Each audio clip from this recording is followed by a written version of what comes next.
All right, in the upper left, really surprising everybody here. He might actually get out of this group after this game. He is BBoongBBoong.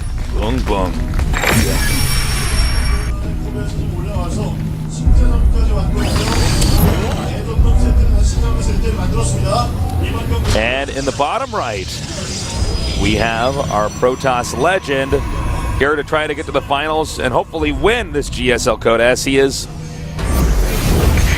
Squirtle. I'm going to be really sad if Squirtle doesn't make it out of this group, man. Oh, yeah, man. If Squirtle doesn't make it out, that's like, who's actually left? Parting and... Well, Crater's already out, Huck's already out, MC already went through. Then that leaves Squirtle and Parting. Yeah.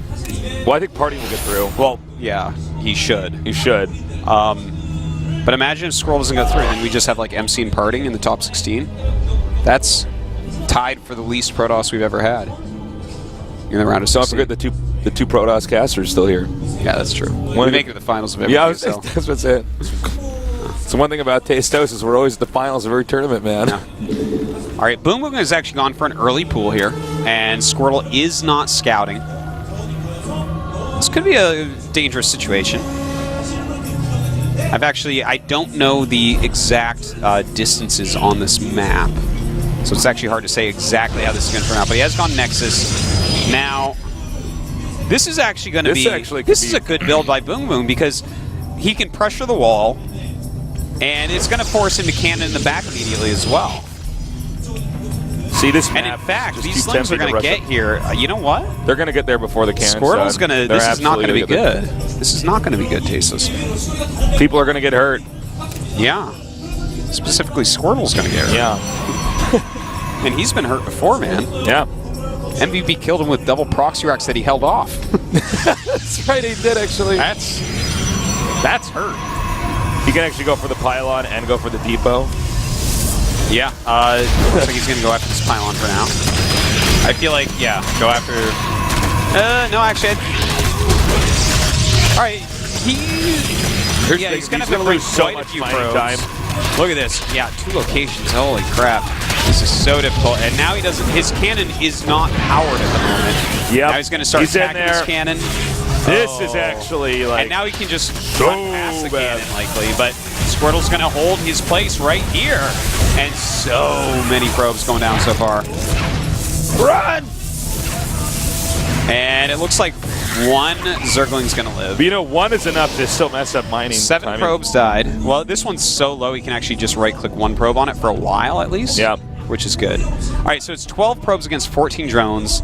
And the natural hatchery of BBoongBBoong is about to finish. He already has a queen as well. So BBoongBBoong is going to jump ahead at drones way earlier than Protoss is comfortable with. So even though the numbers are kind of even right now, and he kind of held this off reasonably well for how bad a situation it was. Oh, sorry, go ahead. I'm just saying this is, BBoongBBoong has to be pretty happy with how this has gone. Oh, yeah. Well, look at the supplies, guys. I mean, we're like, what, 5 minutes into this game. It's 23 to 19. That is actually a pretty big difference. Well, normally Zerg doesn't pass Protoss in worker count for a little bit, but yeah, you know, this is a situation where he's at least neck and neck and then ahead for basically the entire game. So he's gonna go for gas now, and you know, we're gonna have a little bit of downtime. I do like the third base here for the Zerg. Yep. Protoss is basically well, he should go into standard play. Yeah. That Zergling was Kid Icarus a good game, since we're on the map Icarus? You know what? I didn't really play it. It was a really hard one. I played it like a little tiny bit, but I didn't actually own it as a kid, so I only played it like friend's house. It was a hard one. It was a really hard one. know the name, but now I can't even think of like what kind of game is that? You're Kid Icarus, and you're basically, it's a platform game, and you're just kind of like it's a 2D platformer? Yeah. You like platform games? I used to like them a lot. Nowadays, is StarCraft considered a platform game? No. Then no, I don't like platform games. All right, now we know. Did you ever play Load Runner? Load Runner, that sounds really familiar. I mean, it's a platform game, but...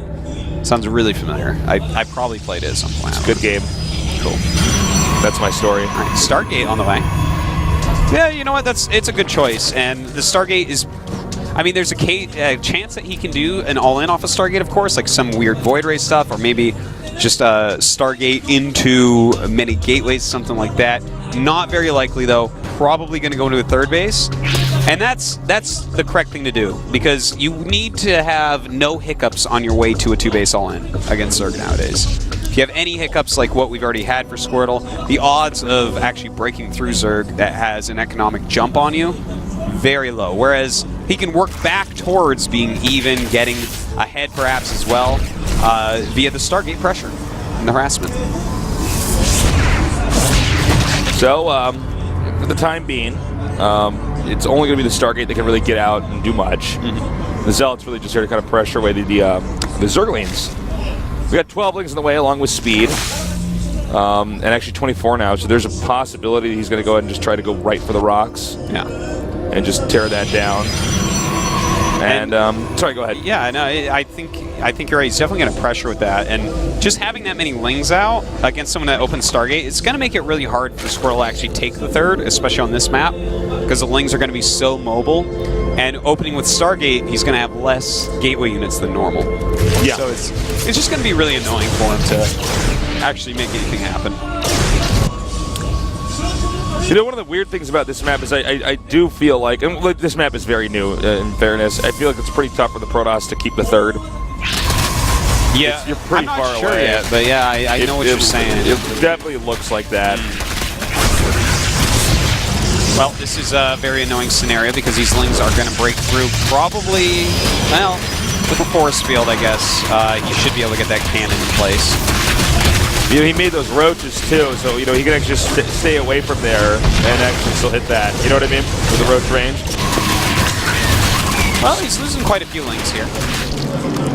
The Phoenix is continuing to harass a little bit. And, you know, he's getting that Void Ray, so that's good. The Void Ray will help to keep the roaches off those back rocks. Really what that does, guys, is it forces him to make a cannon there, which is just not really useful. Yeah, you just don't want to do that. In case you can overmake cannons. You might get all three of these queens, actually. There's definitely the possibility. Oh, you should have actually... Oh, no, another queen's coming. Okay. So this is a lot of queens. And in fact, so many queens that killing queens at this point isn't as valuable as you would think. Well, you're not going to deny larva injects at this point in time. I mean, it's like, yeah, you might slow down them spamming creep tumors. It's just a unit right now, kind of. Yeah, it's a 150 mineral unit. And by the way, he's added more gates, but this isn't necessarily for any sort of attack. He's added these gates because, as I mentioned before, it's going to be so hard to actually secure this third with what's happened already in this game. Right. So those extra gates are just going to give him the extra production he needs to actually stabilize and take that third. You know, BoongBoong is actually doing something that gives Squirtle the opportunity to get into a better position, which is make Hydras. And by making these Hydras, if he actually commits to a big attack and Squirtle holds, then suddenly Squirtle is in a nice spot. Well, we have the Roaches and Hydras coming down here.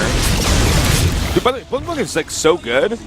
Yeah, he's solid, man. He's I mean, no really offense well to the guy earlier, but I really thought this was like a throwaway player. Well, I didn't just think he had expected him any to chance in this group, but yeah, I thought maybe you'd do like have 1 or 2 wins, but probably get knocked out of the group. Now I'm like, wow, he may get first or second here, absolutely. Yeah,